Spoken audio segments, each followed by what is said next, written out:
focus on what is being asked. They are asking what is the distance covered by the person. In Hindi also, उस व्यक्ति ने कितनी दूरी तय की.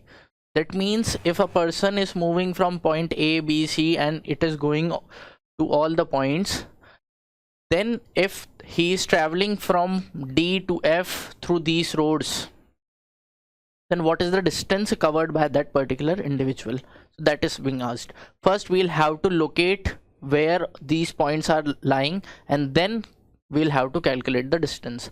So A is 6 kilometers south of B. So A is 6 kilometers south of B. So A is south of B, so B has to be here. A is here, and the distance given is 6 kilometers. A is 10 kilometers west of C. So this particular point is towards the west of C. That means C is supposed to be here, and it is 10 kilometers. So make it marginally bigger than this. So A is 10 kilometers west of C.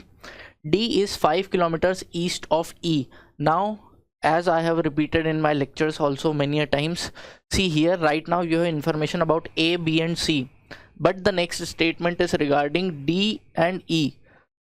So smartly leave this statement right now. Focus on the next statement in which the information about either A or B or C is given. अगर इसको बनाने बैठ जाओगे तो कहाँ बनाओगे? So right now we don't know कि ये कहाँ बनेगा. ठीक है? So C is 6 kilometers north of D. C is 6 kilometers north of D. So C is supposed to be north of D. I'll have to make this diagram थोड़ा सा ऊपर. So I'll just shift it here. B, A, C, 6, 10. Now it was given that C is 6 kilometers north of D. That means D is supposed to be somewhere here. C is 6 kilometers north of D. Now I can make this statement that I have left. D is 5 kilometers east of E. यहाँ दिया हुआ है D is to the east of E. That means where is E? So E is supposed to be somewhere here. 5 kilometers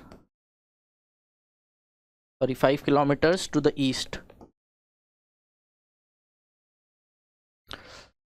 Now this statement is done. F is 9 kilometers west of B. F is 9 kilometers west of B. So F is supposed to be somewhere here. F is 12 kilometers north of G. F is 12 kilometers north of G. So G is supposed to be somewhere here. A person travels from D to point F. That means the person is traveling this much. अब यहाँ पर यही पूछा है कोई व्यक्ति इन मार्गों से चलकर D से F तक पहुँचता है. अगर D से F तक गया है कोई तो कितना चला है? So first he will travel 10, then first he will travel 6 and then 10, then 6 again and then 9. So total will be, this comes out to be 16 and 15 is 31. So your correct answer is 31 kilometers. तो T से F तक अगर कोई जाएगा तो इन मार्गों से होते हुए जाएगा तो टोटल बस हमें इन्हें जोड़ना था. We were supposed to add all of these only. So total is 31 kilometers. One of the easiest questions from 2025 paper.